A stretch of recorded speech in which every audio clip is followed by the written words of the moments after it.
Setahun kemarin mereka nggak fokus sama kerja mereka. Terus Mereka fokusnya? fokus memenangkan Prabowo Gibran. Jadinya akhirnya urusan beras di pasar, di market jadi berantakan, bro. Iya, Lu iya. gimana mau program makan gratis kalau orang antri beras gitu loh? Iya, itu malu banget. Makanya gue bilang ini tahun berapa sih? Iklim itu bisa diprediksi. Bisa diprediksi. Pak Jokowi yang nggak bisa diprediksi. Tapi yang lebih penting dari sisi politik adalah soal bagaimana ngurusin rakyat, ngurusin publik. Nah ini terjadi sekarang. Anggaran departemen itu diefisiensikan 5%, bencananya apa?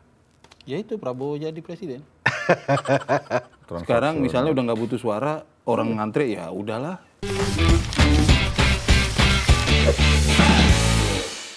Gue lihat TV orang antri beras di Bekasi sampai kayak gitu, di beberapa daerah antri beli beras murah katanya, sampai berdesakan luar biasa. Gue miris banget loh. Enggak, itu tayangan sejarah apa? Enggak, baru kemarin Kompas TV bikin. Oh, kalau orang ngantri-ngantri itu biasanya tahun 65, tahun berapa? Ini tahun 2024, bro. Ini baru serius. Jangan video lama kali itu. Kompas TV. Gue nonton TV, video dan lain-lain, dan itu beredar di. Lo nggak baca medsos kan? Ya soalnya gue baca, ini paling gue bilang video lama zaman apa? Enggak, itu ada yang pakai Inflasi besar-besaran. pakai sendal model baru kok yang antri. Ya tapi orang ngantri itu kan berasnya karena beras langka itu katanya kemarin karena ini perubahan iklim kata Pak Jokowi itu. Nah itu dia tuh menarik tuh. Beras langka karena perubahan iklim, tapi kita impor beras dari Vietnam, dari Thailand. Jadi yang berubah cuma iklim Indonesia. iklim Vietnam sama iklim Thailand nggak berubah. Iyalah. Ini Indonesia emang luar biasa. Kita spesial itu iklimnya. Ya ya maksud gua itu gunanya pemerintah kan kalau ada perubahan iklim atau ya itu mereka yang ngurusin perencanaannya gimana kan. Iya, kan gini ya, kita punya badan pangan. Iya. Kita punya Bulog. Menteri Pertanian. Ini mungkin ya persoalannya adalah setahun kemarin mereka nggak fokus sama kerja mereka. Terus mereka fokus memenangkan Prabowo Gibran. Jadinya berantakan ini. Jadi kerjaan-kerjaan yang harus mereka handle buat masyarakat berantakan. Katanya kita sudah impor beras, tetapi karena mungkin kita nggak tahu. Betul. Impor itu lebih difokuskan untuk bansos dan yang memenangkan anaknya Pak Jokowi. Betul. Akhirnya urusan beras di pasar, di market jadi berantakan, bro. Ya begitu, wajar lah mas. Kita ini kan emang rakyat biasa, kasta bawah lah. Dia nerima aja, yang diuntungin, yang dimuliakan itu yang elit-elit dulu. Prabowo, Gibran anak presiden kan. Prabowo mantan. Tapi kan kita soal beras kan soal makan hari-hari, bro. Lu gimana mau program makan gratis kalau orang antri beras gitu loh? Iya itu malu banget. Makanya gue bilang ini tahun berapa sih? Gitu loh. Nggak percaya gue ada kayak begini di Indonesia. Ternyata terjadi. Dan bukan cuma itu, di kalangan kelas menengah juga problem karena di supermarket atau di minimarket orang beli beras sekarang dibatasin, bro. Pusat dah. Ini udah kayak. Iya, lo beli beras, gua nggak tahu berapa ya, tapi ada isu beli beras dibatasi. Ini di kalangan kelas menengah juga terjadi keresahan. Ini soal makan loh. Iya. Kita kan agak susah makan misalnya pindah ke yang lain. Dan ini ya, jomplang banget. Baru beberapa pekan lalu kita masih ngelihat presiden bagi-bagi beras gitu loh. Masa nggak tahu sih ada kejadian kayak gini terus bagi-bagi beras itu apa gitu loh. Ya mungkin ya, kan presiden ini kan selalu bikin bansos berkenaan dengan bencana. Ya. Pertama bencana COVID. Ada bansos, bagi-bagi beras, bagi-bagi apa gitu kan, sembako. Ada El Nino katanya, yang kemarin menjelang pemilu itu. Iya. Sekarang ini bencana apa ini sekarang? Bansos bencana pemilu kali. kan gini ya, ada yang ngomong tuh, gue nggak tahu di mana. Ini kenapa beras sampai kayak gini? Karena memang yang pertama mungkin konsentrasi, para pejabat pemerintah tidak ngurusin tupoksinya, sehingga akhirnya keleleran tuh ngurusin pasar beras. Yang kedua, mungkin pemerintah impor, tapi berasnya kemarin difokusin bukan buat banjirin pasar, tapi buat bagi-bagi bansos. Iya. Akhirnya beras di pasar kosong. Jadi benar, itu sebetulnya bansos bencana mas. Bencananya pemilu, maksudnya apa pemilu? Ya artinya presiden kasihan ya, pemilu itu rakyat banyak dikalahkan oleh elit. Ya sekarang dong, waktunya sekarang presiden atau pemerintah bikin bansos lagi. Bansos bencana pemilu. Iya, itu justru ini real gitu loh. Waktu COVID nggak ada antrian-antrian, Mas. COVID nggak ada. Bener. El Nino itu nggak ada antrian-antrian. Nggak ada. Ini pemilu, antre. Pasca pemilu. Kenapa ya? Iya, makanya ini kan ada. Ini kayak seolah-olah gini deh. Oke, lo pada antri, kita juga di sini lagi antri jabatan gitu kan. Kalau gini lah, hari ini lu lihat konten, hari ini lu lihat TV tentang orang berduyun-duyun itu ngantre panjang sampai di Bekasi ada ribut-ribut itu kan, sampai berantem ngantre beras. Sekarang lu bandingin sama kemarin waktu pemilu itu slogannya Indonesia Emas 2045, Indonesia Maju. Benar. Itu nyambung nggak sama konten hari ini gitu loh? Sama berita hari ini? Ya. Ini kan mungkin seperti yang Pak Prabowo bilang, dia akan melanjutkan program Jokowi. Iya. Mungkin program antri ini akan dilanjutkan. Nanti antri makan. Iya kan, makan gratis. Jadi memang membudayakan masyarakat untuk antri, untuk terbiasa beli beras antri, beli bensin nanti antri panjang, beli apa, jadi memang harus antri terus. Ini makanya mungkin ini penanda ya Mas, kesuksesan Pak Jokowi itu selama pemerintahannya adalah itu menghilangkan tuh tradisi bikin orang ngantri-ngantri gitu kan. Biasanya dulu bansos-bansos langsung lah dikasih, sekarang di akhirnya malah balikin lagi deh kayaknya bagusan antri gitu. Dulu kan ya, kalau setiap ada kelangkaan apapun ya, katakan harga beras naik, itu ada operasi pasar yang masif. Yang dilakukan oleh Bulog, dilakukan oleh Badan Pangan. Kita udah punya Badan Pangan loh. Betul. Dan mereka harusnya bertanggung jawab terhadap kondisi kayak gini. Apapun ceritanya mereka harus bertanggung jawab. Kalau mereka nyalahkan iklim, apa bedanya sama Anies nyalahin angin ketika ditanya soal polusi gitu? Iya. Logika mereka sama, logika ngeles. Iya kan? Iya. Ini El Nino dan iklim dan lain-lain. Enggak. Kan iklim itu nggak tiba-tiba datang seperti AHY tiba-tiba dilantik. Nggak gitu kan, iklim kan beda karakternya sama AHY kan. Betul. Iklim itu bisa diprediksi. Bisa diprediksi, Pak Jokowi yang nggak bisa diprediksi. Nah, kalau bisa diprediksi bisa dibikin planning dong. Oh nanti ada El Nino akan berdampak kayak gini, maka kita harus menyediakan stok beras di sini biar harganya nggak melonjak dan lain-lain. Nah, kalau iklim itu kemudian dianggap perilakunya sama dengan Pak Jokowi atau sama dengan AHY, ya repot memang. Nah makanya gua kemarin agak miris kalau ngelihat ada orang mengglorifikasi Pak Jokowi, katanya jago main catur lah, bidak catur, jago dia berpolitik itu dia jago kayak seorang pecatur handal lah. Ini dimajuin, Maksud gua, it's okay, politik ada sisi begituan, tapi yang lebih penting dari sisi politik adalah soal bagaimana ngurusin rakyat, ngurusin publik. Nah ini terjadi sekarang. Iya. Kesibukan main politik, nggak ngurusin rakyat, kesibukan main catur gitu loh. Terlalu sibuk main catur, akhirnya nanti kalau kita ngomong kayak gini dianggap, lo gara-gara lo kalah aja. Emang yang menang nggak makan beras, nggak makan nasi. Kan sama aja, pendukung 02, pendukung 03, pendukung 01, hari ini juga ngerasain beras mahal. Beras nggak ada di pasar. Betul. Mulai minjem duit lagi sama tetangga gitu loh. Udah normal gitu. Udah normal, kita ini udahlah selesai pemilu dalam proses. Oke. Tetapi realita ada orang antri beras. Ini realita publik. Yang antri itu bukan cuma pendukung Ganjar loh, bukan cuma pendukung Anies. Betul. Pendukung Prabowo juga antri tuh. Berantem di Bekasi. Yang nggak bisa nyoblos juga ikut antri gitu loh. Iya. Jadi ketika mereka ngomong, lu nyinyir lo gara-gara Pak Prabowo menang, Ganjar kalah, maka lo nyinyir ketika ada orang antri beras. Bro, ini beras bro. Iya. Aduh, gimana gitu. Udah harus kalau nungguin makan siang gratis nunggu 5 tahun lagi. Makanya, jadi ini problem nih bro.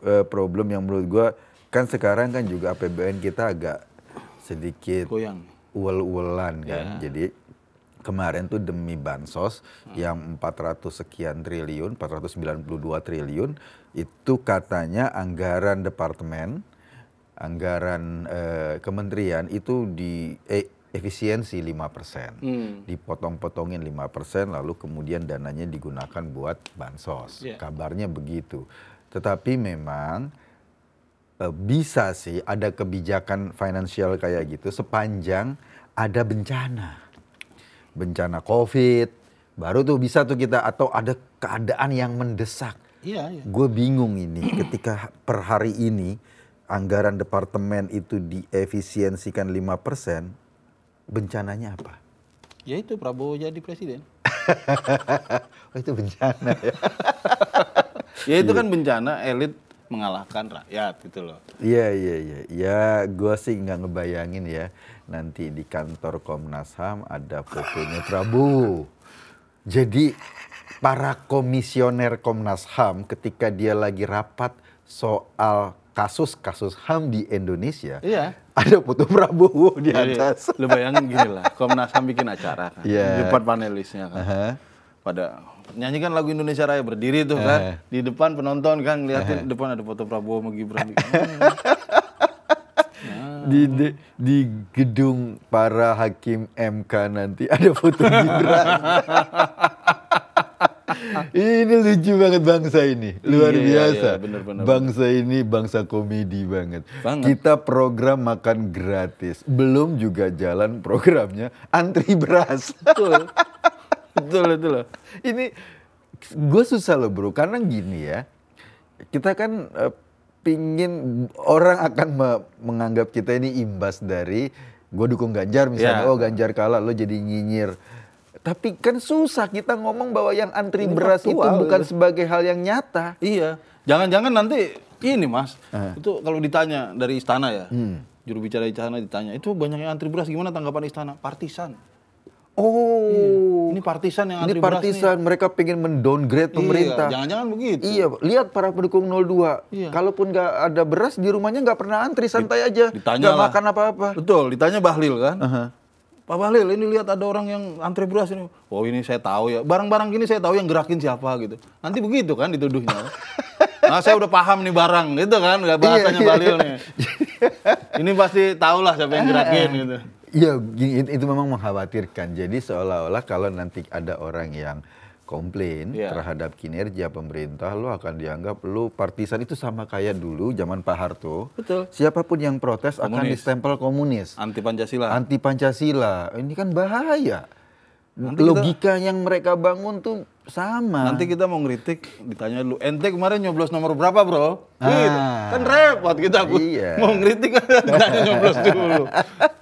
Kan soal pilihan politik dengan soal hak warga negara itu beda dong. Betul. Kita punya hak untuk dilayani oleh pemerintah. Betul. Kita punya hak juga untuk menentukan pilihan politik kita. Itu terserah kita.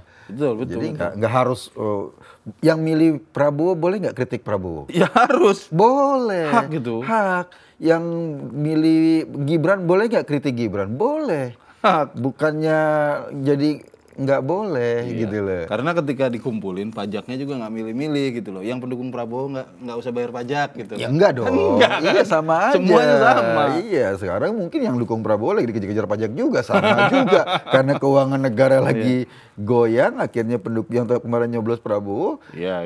Ya lo bayar dong gitu kan, pajak udah habis nih, dana negara udah habis buat bansos. Bayar dong pajak. Lo bayar dong pajaknya, dikejar-kejar gitu kan. Pengalaman pemilu kemarin, kalau yang habis diperiksa atau apa gitu terus tiba-tiba dukung 02 aman tuh. Ya belum tentu juga bro. Bagi elit, katakanlah sekelas bupati, sekelas gubernur mungkin jadi aman. Tapi bagi pendukung biasa yang bukan siapa-siapa sama aja. Kita punya toko gitu. Kita punya toko, terus aman gitu lo dukung 02 ya? Dukung 02 kemarin, iya tapi pajaknya belum dibayar Pak. Nggak ngaruh. Sama aja. Terus gue kemarin dukung 02, pengennya beras nggak antri, bisa nggak lewat sini? Nggak bisa, lo tetap antri beli beras. Gitu loh, jadi sama aja. Tapi ya ini memalukan lah, ini antri-antri. Dia bukan soal apa ya, maksudnya bahwa pemerintah nggak punya, sampai sekarang nggak kelihatan kita langkah apa. Ya langkahnya adalah melantik AHY sebagai menteri. Ya kan AHY selalu bilang ya, Indonesia tidak sedang baik-baik saja. Mungkin ketika dia jadi menteri kan dia dulu pengkritik food estate yang sangat keras. Keras loh ngeritik food estate loh. Mungkin dia diangkat jadi menteri pertanahan akan menindak pelaku food estate, Iya, gitu loh. Betul. Gue sih berharap begitu. Dengan dia kan ini ya militer kan, dia pasti punya keteguhan mental untuk menindak pelanggaran terhadap food estate. Karena di situ ada pelanggaran soal kasus tanah misalnya ya. Iya. Ada hutan yang ditebang dan lain-lain. Gue yakin AHY punya mental, punya keberanian untuk itu. Uang ngelawan Muldoko aja berani. Masa ngelawan Pak Jokowi berani? Muldoko bintangnya 4 loh. Masa ngelawan bintang 3 nggak berani gitu loh.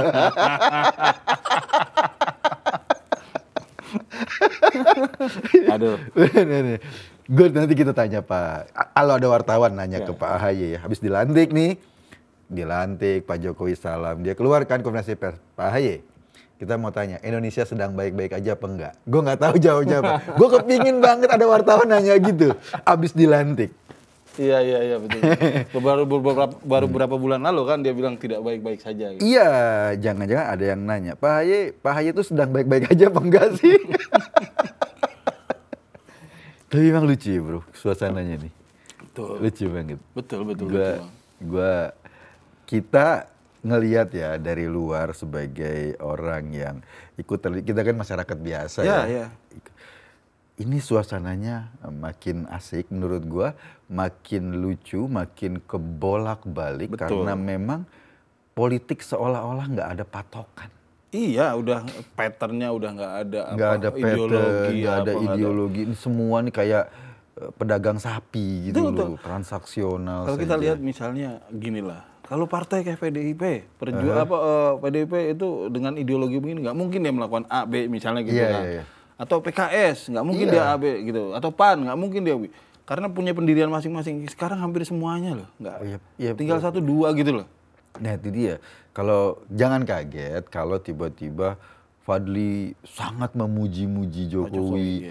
Padahal kita tahu beberapa tahun yang lalu omongannya kayak gimana. Nyanyi potong bebek angsa. Fahri Hamzah gitu loh. Iya. Orang-orang yang sangat kritis dulu sekarang menjadi pemuji dulu, Pak ingat nggak tahun 2014? Iya. Fahri Hamzah debat sama siapa namanya Nusron Wahid soal Hari Santri. Oh iya. Ini yang sinting Fahrinya atau Pak Jokowinya atau santrinya yang sinting gitu kan kata Nusron. Jadi memang kita nggak bisa memprediksi ini, membayangkan model kayak apa pemerintahan ke depan. Apakah politik itu seperti kata Iwan Fals, politik itu kejam, politik itu tidak enak untuk didekati, politik itu sesuatu yang melulu gua nggak peduli sama semuanya. Betul. Ini cuma soal main catur aja. Soal kepentingan aja gitu loh. Itu yang menurut gua agak menyakitkan. Kalau semua tokoh-tokoh elit ini yang dipikirin cuma dirinya sendiri dan jabatannya sendiri. Betul. Gitu. Betul, jadi betul, rakyat itu cuma jadi tunggangan aja. Itu buat gue sangat menyakitkan. Ya. Kita nggak bisa berharap ada sesuatu negara turun terus kemudian secara tulus membantu rakyatnya. Ujung-ujungnya gue bantu lo tapi lo apa bantu gue gitu loh. Jadi kayak semacam sama rakyat juga transaksional, kayak bansos kemarin kan. Betul. Sekarang misalnya udah nggak butuh suara, orang ngantri ya udahlah. Iya, udah selesai. Bertahan sendiri hidupnya gitu. Iya, lo bertahan sendiri, gue udah cukup dong. Kan gini, gue udah kasih kemarin dan lo udah memberikan. Ini transaksi kan? Sekarang lo udah jual suara lo. Lo antri lah. Kita nggak butuh lagi nih. Kita nggak butuh lagi, lo antri lah. Nanti aja pas bayar pajak baru lah kita. Baru dikejar-kejar gitu loh. Lagi gitu loh. Jadi ya ginilah kondisinya. Nanti kalau ada orang yang nanya, terus pemerintah kerjaan yang ngapain? Main catur. Sibuk kita gitu loh, habis waktu kita buat main catur. Kalian ini berisik gitu kan. Iya, kita dianggap ya tugas kita bayar pajak. Tugas kita memenuhi kewajiban agar pemerintah punya uang dan uang itu digunakan nanti untuk membeli suara kita. Lalu tugas presiden kepada rakyat apa? Tugas presiden pada rakyat membagi bansos agar anaknya jadi cawapres. Sama gitu. satu lagi, apa tuh? Kalau ada yang protes jawabnya, ya itu hak demokrasi. Gitu, udah selesai gitu. Jawab aja gitu, ya itu hak. Iya, tapi kemudian hulu balangnya kan beda lagi ngomongnya kan. Iya. Gitu. Nah ini memang, gue nggak tahu ya. Ini kita harus bersedih atau harus apa? Harus ini antri beras pasca pemilu ini peristiwa yang tragis. peristiwa komedi atau peristiwa apa gue nggak ngerti. Itu namanya gitu. Kalau di lagu zaman dulu tuh, 2000 atau siapa? God Bless itu. Panggung Sandiwara, Ahmad Albar. Oh. Panggung Sandiwara. Ada yang nangis, ada yang sedih, ada yang ketawa, dan itu kecampur semua dalam satu panggung. Bercampur semua. Inilah. Iya, tapi masyarakat yang antri kan bukan Sandiwara. Nah itu buat, realita. Buat politikus ya itu cuma angka, Sandiwara gitu loh. Oh, itu nggak penting. Itu nanti mereka tuh adalah partisan. Itu kayak penonton nangis ya senang, penonton ketawa mereka senang. Iya senang aja pokoknya gitu. Itu partisan lah ya. Iya dia nggak partisan. Saya tahu yang gerakin nih barang gitu kan. Oke bro, kita kalau makin lama kita ngomong makin seru nih ya. Oke, kita terusin lagi.